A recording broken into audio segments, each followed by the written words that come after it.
In this video, we're going to consider volumes of revolution about the x-axis. So, first question to ask is, what is a volume of revolution? Well, let's take just a general case, get the idea down. So, say we've got some kind of function, y equals f of x, between some x values, say a and b.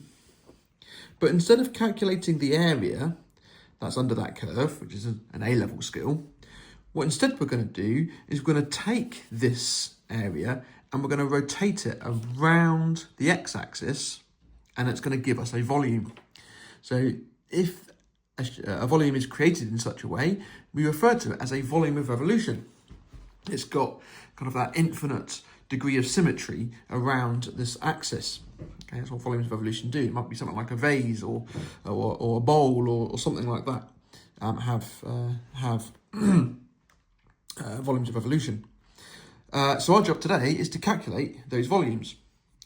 So I'm going to go through the idea of what we do, and then we're going to see this in practice.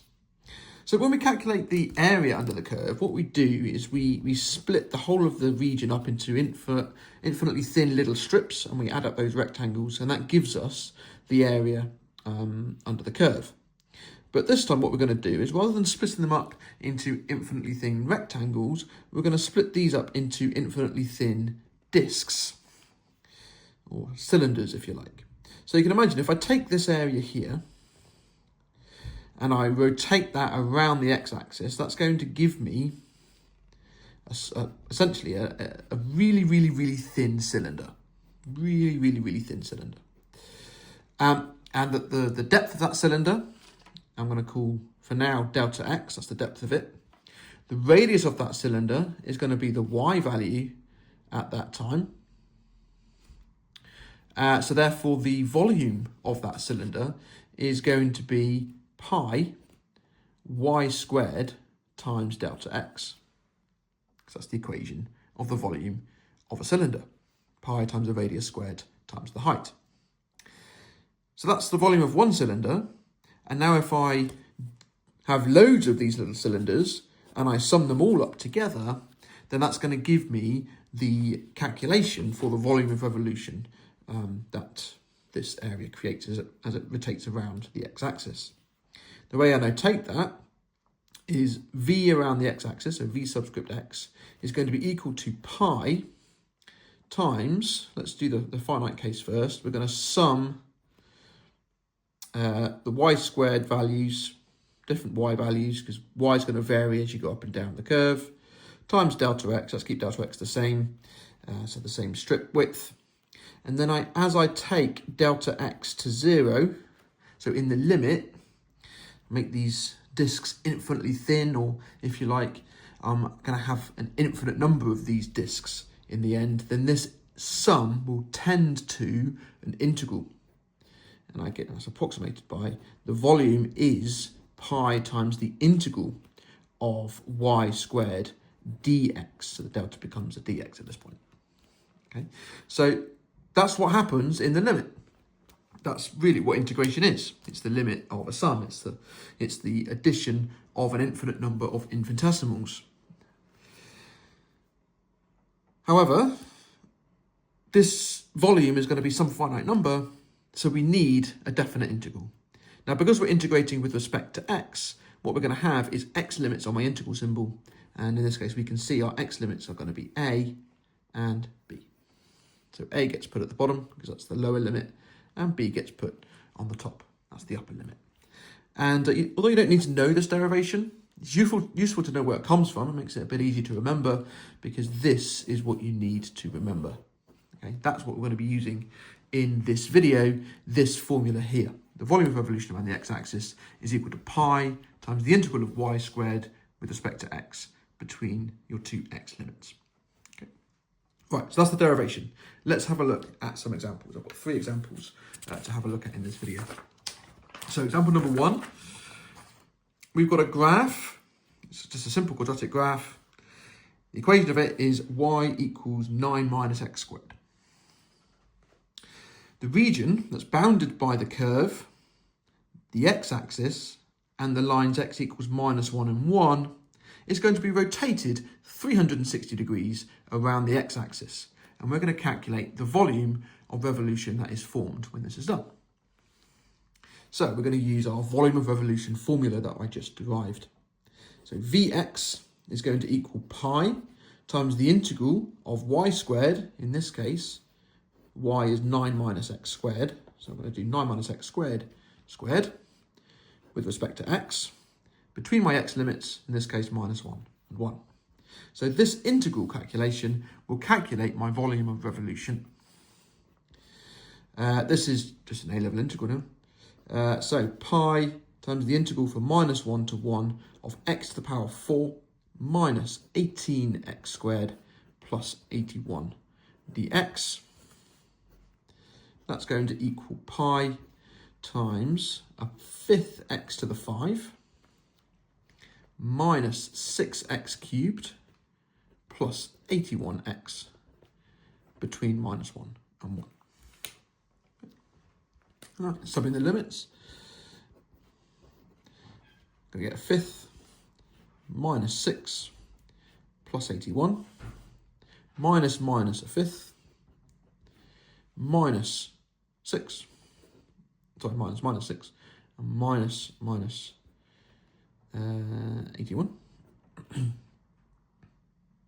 Oh, sorry, no, it was minus a 6. I was right. And I can evaluate that, and that's going to come out as 752 pi on 5. Don't forget your pi there. Very easy to forget the pi, but I've left it out the front, and at the end of the day, it's just a constant, so it just comes in as a multiplier at the end. That is the volume of revolution when this area is rotated 360 degrees around the x-axis. That's it. That's as simple as this needs to be. Okay, let's have a look at a second example. The region between the curves y equals sine x and y equals 0.6 sine x for x is between 0 and pi is rotated 180 degrees around the x-axis to create a bowl shape. Find the volume of material required to make one bowl given the lengths are in decimeters. Okay, so a quick sketch of what's going on here. We know what the sine graph looks like, definitely at this stage. And then we've also got the graph of 0.6 sine x. And the region that's bounded between these two is going to be rotated. So this region here is the region that's going to be rotated around the x-axis. And this is pi. Now, to find this area, one would calculate the area under the blue curve and then subtract the area under the red curve, and that would leave the difference. Well, we can apply the same thing when we do volumes. If we rotate this volume under the blue curve around the x-axis and then subtract the area, the volume that's created when the area under the red curve is rotated around the x-axis, then that will leave this volume here. So that's exactly what we're going to do. All right, so the volume that I want to calculate, Vx, that's going to equal pi times the integral between my two x limits, which in this case is 0 and pi, of y squared, which is going to be sine squared of x dx, and then we're going to subtract the area at the volume created when the area under the red curve is rotated. So that's going to be pi times the integral from 0 to pi of 0.6 sine of x squared dx. Okay, so it's pi y squared dx. And we're taking this volume away because that's going to be the inside of the bowl. Oh, actually, this is only rotated 180 degrees around the x-axis, not 360.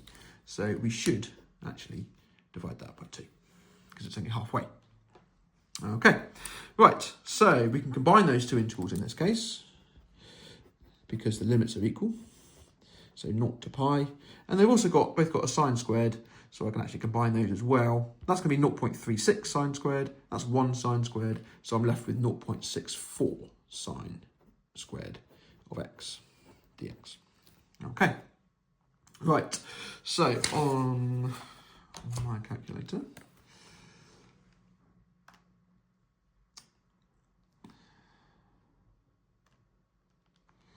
let's do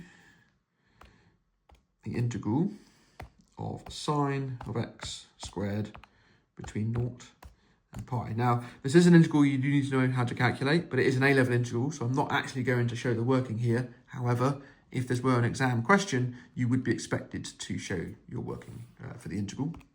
But I'm just going to jump to the fact that it is pi on 2. So I get pi on 2 times 0.64 times pi on 2 to give me the answer I want. And then if I calculate that as a fraction, I'm going to get 0.64 divided by the 2 halves is 0.16 or 4 on 25. And then I've got 2 pi's that are times together.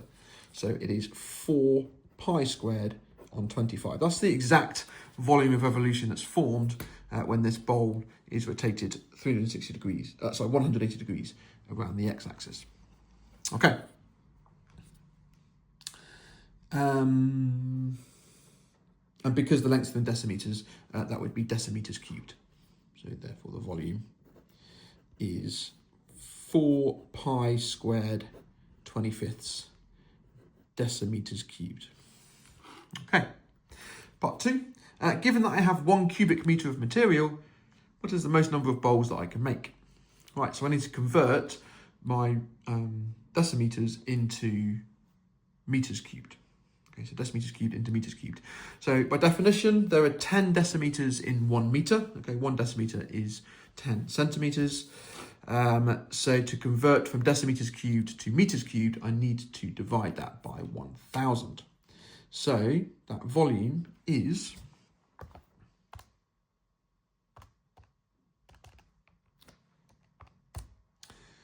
1 over 6,250. So pi squared over 6,250 meters cubed. All right, so that's the volume of material I need to make 1 bowl, and I have 1 cubic meter of material. So how many bowls can I make? Well, I need to divide 1 by that number. So the number of bowls is going to be equal to 1 divided by how much material it takes to make 1 bowl. So to times that by pi, times that by pi squared. I then need to reciprocate it, and that gives me 633.25, blah, blah, blah. But it's a number of bowls, so it's an integer. So therefore, that's 633 bowls. That's my final answer. Okay, so that's example number 2. And finally, what we're going to do with example number 3 is we're going to prove the equation for the volume of a sphere. Okay, we're going to prove the equation for the volume of a sphere. All right, so what we're going to do is we're going to take a semicircle, a general semicircle. Let's centre it on the origin. It's not a loss of generality for doing that. There's my x-axis, there's my y-axis. But I do want a general circle, so let's call this point over here minus r, and this point here r. So this is a semicircle with a radius of r. And what I'm going to do is I'm going to take this curve, and I'm going to rotate it 360 degrees around the x-axis, and that will give me my sphere, by definition. Now, the equation of this curve is x squared plus y squared equals r squared, where r is a constant. Okay, it's not a variable, it doesn't change. It is the radius of the circle, and hence the sphere. Right, so the volume around the x-axis is going to equal pi times the integral of y squared dx between my 2x limits, which in this case is minus r and r. Okay, so that's the formula I'm going to use. R is a constant, don't forget, so we're good to just go. Now, y squared is r squared minus x squared. So that's going to be pi times the integral from minus r to r of r squared minus x squared.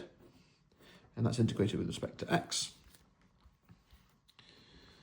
R is a constant, so that is going to become r squared times x. X is a variable, so that's going to become minus a third x cubed. And that's between minus r and r. Now I can sub in my upper and lower limits. So subbing in the upper limit, r squared times r is r cubed, minus a third r cubed. If I plug in minus r in there, I'm going to get minus r cubed, but I'm subtracting it. So minus r cubed is plus r cubed. And then plugging a minus in there, that's going to give you minus a third r cubed. Subtract it is positive a third r cubed, but then I'm subtracting that. So that's minus again, a third r cubed. Okay. I'm getting towards the end of the question, or my answer to the question, and just bearing in mind that the answer was in the question. So just be careful with how much detail you show at this point. I'm going to say that's pi into 6/3 r cubed minus 2/3 r cubed, just so anyone marking my answer can see exactly how I get to the answer that's already given in the question. I'm not fudging anything as I go. 6/3 minus 2/3 is 4/3, so that's 4/3 pi r cubed. That's required. And there we go. We have proven the formula for the area, the volume of a sphere. That's it. Okay, that's the end. I've only got 3 examples in this video. In the next video, we're going to have a look at volumes of revolution around the y-axis. That's going to be a much shorter one. Please, if you have any questions, then just drop comments in any of my videos. Thank you very much for watching.